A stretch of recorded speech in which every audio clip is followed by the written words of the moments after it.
Jangan lupa like, komen, dan subscribe channel YouTube TVRI Bengkulu dan nyalakan lonceng notifikasinya. Assalamualaikum warahmatullahi wabarakatuh. Halo pemirsa, bagaimana nih kabarnya hari ini? Semoga selalu dalam keadaan sehat walafiat dan tetap bersemangat. Hari ini jumpa lagi bersama saya Utem Novadini, tentunya dalam acara Opini Obrolan Pas di Sini. Nah pemirsa, Opini selalu hadir dengan obrolan yang bermanfaat, menarik, dan juga menginspirasi tentunya. Seperti tema kita pada hari ini akan membahas mengenai musik, tapi musik yang berasal dari bumi Rafflesia. Apakah itu dengan tema kita hari ini, musik tradisi bersama dengan Dang Ferry Ganti. Halo Dang. Halo. Bagaimana kabarnya hari ini Dang? Alhamdulillah sehat. Alhamdulillah sehat. Bersemangat gak Dang? Iyalah pasti. Pasti dong.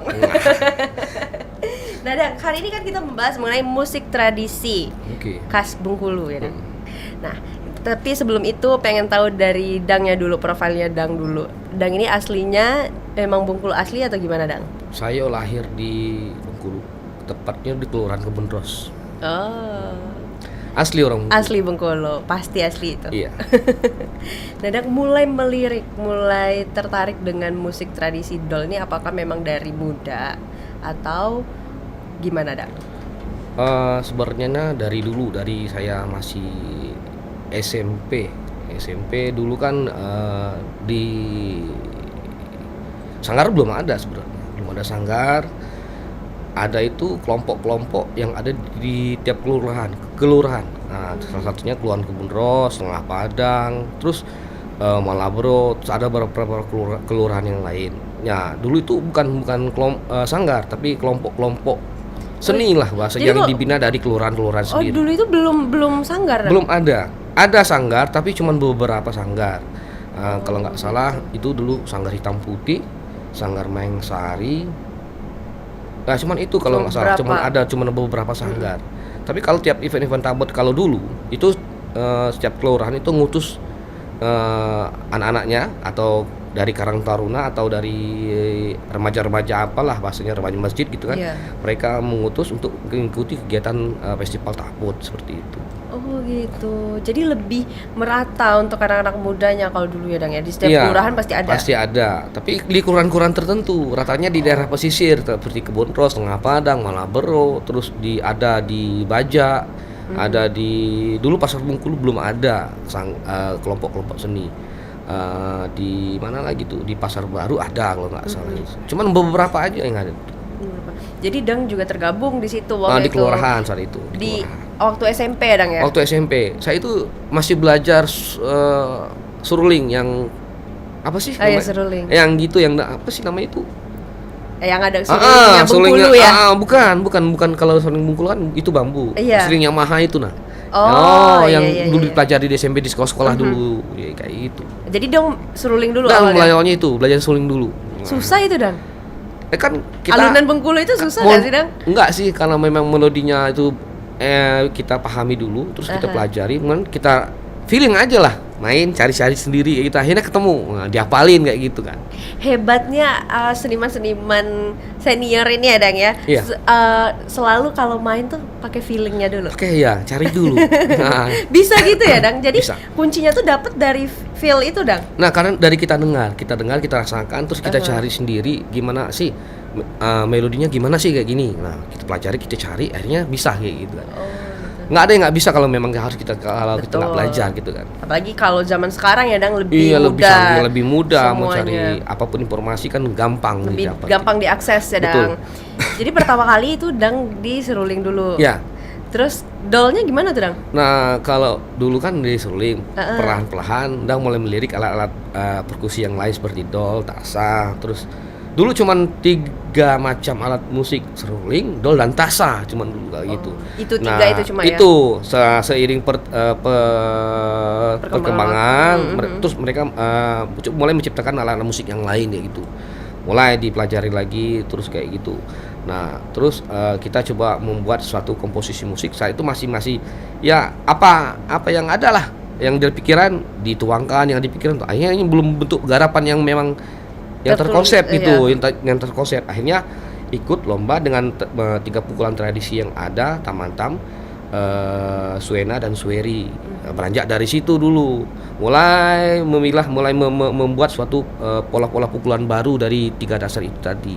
Dasarnya itu dulu. Itu dulu. 3 itu dulu. Oh, itu tapi udah dipakemkan tuh, Dang.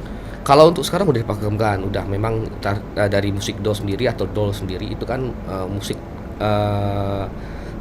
pola-pola dasarnya dari itu, Mantam, Suena dan Sueri, 3 macam itu. Boleh dijelasin nggak tuh, Dang, mengenai 3 pola itu? Bagaimana ciri khasnya? Oh, kalau Tamatam seperti ini, kalau Suena tuh seperti ini. Nah, Bisa kalau di katanya sih, kalau Suena itu melambangkan kesedihan lah, bahasanya kayak gitu. Kalau untuk Tamantam itu mungkin menggambarkan tentang keceriaan, kegembiraan seperti itu. Karena pukulannya memang agak asik. Penuh semangat gitu ya. Yang lebih semangat lagi, lebih gagah, lebih semangat, menggambarkan tentang semangat yang gimana itu Lego, karena mukulnya memang nampak gagah seperti itu. Nah, dari itu tadi akhirnya tetap dibakukan, itulah pukulan tradisi yang ada di musik do Bengkulu kayak gitu. Begitu. 3 itu terus dikembangkan lagi ya, Dang. Nah, iya, seiring zaman mulai di pola-pola pukulan tradisi itu dikembangkan, tapi kita jangan sampai meninggalkan tradisi itu sendiri. Tetap pakemnya itu tradisinya itu. Nah, kalau Dang melihat sekarang, Dang, kalau zaman Dang dulu kan anak-anak mudanya mungkin lebih tertarik, banyak yang tertarik mengenai dol, banyak juga yang belajar seperti itu, Dang. Kalau sekarang, Dang, menurut Dang seperti apa anak-anak? Alhamdulillah. Ini kan program juga dari Dinas Pendidikan, baik dari sekolah-sekolah dari SMP sampai SMA, bahkan dari perguruan tinggi anak kuliah pun itu banyak yang belajar ke sanggar-sanggar. Boleh sekarang ini namanya pentas seni. Oh iya, pensi. Iya, anak-anak SMP mulai diarahkan ke gugur seninya di tiap sekolah itu ke sanggar-sanggar untuk belajar tari dan musik tradisi. Dan itu masih sampai sekarang masih antusias gitu. Kalau untuk antusias masyarakat anak muda sekarang ke musik tradisi itu, kalau untuk dibuka alhamdulillah di Bengkulu masih banyak yang antusias gitu. Tapi nggak tahu kalau di daerah lain. Tapi kalau di Bengkulu kalau saya lihat itu, apalagi pas festival Takbut yang kemarin, aduh, lihat sendiri tiap perlombaan musik dol atau musik tradisi Bengkulu dan lomba tari kreasi Takbut itu pasti penontonnya rame pasti, karena antusias mereka itu dari yang muda sampai yang tua itu pengen lihat gitu kan. Dan kalau lihat usia pemainnya juga semuanya kayaknya ya, Dang ya. Iya, dari anak-anak sampai yang dewasa. Bahkan sampai dari bapak-bapak juga pun ikut main gitu. Dan ikutan main nggak? Alhamdulillah ikut kemarin. Ikut karena itu tadi. Karena kita gimana ya, pengen menunjukkan kita pengen melestarikan kebudayaan kita sendiri. Iya, betul. Gitu. Ya sebenarnya kalau untuk melestarikan kebudayaan nggak pandang umur. Sampai kita tua pun kalau kita memang pengen gitu ya tetap seperti itu. Kalau memang tertariknya udah di sana ya udah. Ya gitu udah ya, gitu. Dan setiap festival Takbut selalu turun, Dang. Dan alhamdulillah ikut terus. Kalau menang kalah itu urusan belakang. Itu bonus lah. Bonus, yang penting kita berbuat dulu, kita ikut lomba, kita tawarkan sesuatu. Oke, menang kalah urusan belakang. Balik lagi ke tujuan awal ya, Dang. Betul. Ya, ingin melestarikan budaya. Nah, Dang juga punya sanggar nih, sanggar Gatra ya, Dang ya. Betul. Nah, itu gimana, Dang, awal terbentuknya itu? Sanggar Gatra itu terbentuk dari kelompok-kelompok kecil dulu. Nah, ada kami dulu pernah belajar di salah satu sanggar Mengsari di binaan Cisuk, dan kemudian kita coba dari ini membuat kelompok baru lagi. Gimana sih, kami pengen berkembang lah, pengen bentuk sanggar gitu. Hanya dan alhamdulillah Cisuk sendiri menyetujui itu, dan kami membuat kelompok sanggar seni sendiri. Nah, itulah ya, sekitar orang 8 atau 7 orang saat itu kami kumpul, kami bentuk sanggar dan dinamakanlah itu Sanggar Gatra gitu. Oh, begitu awalnya. Itu memang karena Dang di seni musiknya waktu itu, apakah musik aja atau tergabung juga dengan tari langsung gitu, Dang? Kalau untuk seni awalnya saya cuman belajar seni musik tradisi dol itu sendiri. Saya belajar dari kakak saya, guru saya sendiri itu Cik Suk, bahasanya dipanggil biasa Cik Suk, nama aslinya itu Sukri Ramzan. Saya banyak belajar dari beliau. Kemudian ketika saya membuat kelompok Sanggar Gatra, banyak sih benturan-benturan karena saya nggak ada pelatih tari gitu kan. Nggak ada pelatih tari, gimana akhirnya sewa pelatih tari, bayar, pikir bayar, lumayan kayak gini. Lumayan. Akhirnya saya coba-coba belajar dan banyak bertanya sama yang senior terdahulu yang lebih tua dari saya, yang lebih pengalamannya lebih dari saya. Saya bertanya, saya belajar, saya tanyakan tentang gerak-gerak tari, dan akhirnya saya coba menggarap, coba-coba membuat sebuah garapan tari. Dan Gatra juga kalau untuk garapan tari hanya beberapa sih yang baru digarap gitu kan. Dan alhamdulillah kemarin di Festival Tabot saya coba garap dan dapat di penampilan terbaik saat itu, alhamdulillah. Dan ikut juga di lomba di Festival Tari Tabot di Taman Budaya, penyelenggaranya dari Dinas Taman Budaya. Dan alhamdulillah juga dengan karya yang sama kita dapat nomor 3 gitu. Nah, itu kan awal bagi Gatra. Sebenarnya Gatra sih kalau lomba nggak pernah menang. Baru kemarin loh baru menang. Ya yang penting kan pengalamannya terus gitu ya Dang ya. Itu kan itu kita coba menggali lagi, mencari lagi, terus berbuat lagi, dan alhamdulillah akhirnya dapat hasil kayak gitu.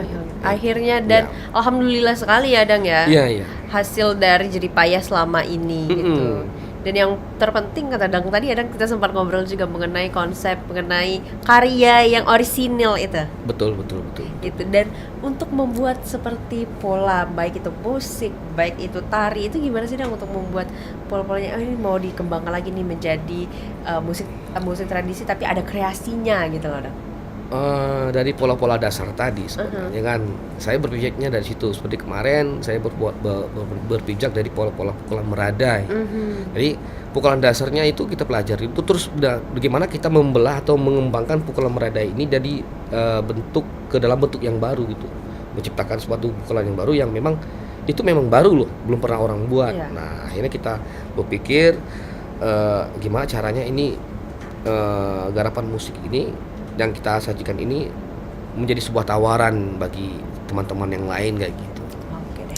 Nah Dang, nanti kita lanjutkan lagi, sekarang kita jeda dulu ya Dang ya. Untuk pemirsa jangan kemana-mana, tetaplah bersama kami di Opini Obrolan Pas di sini.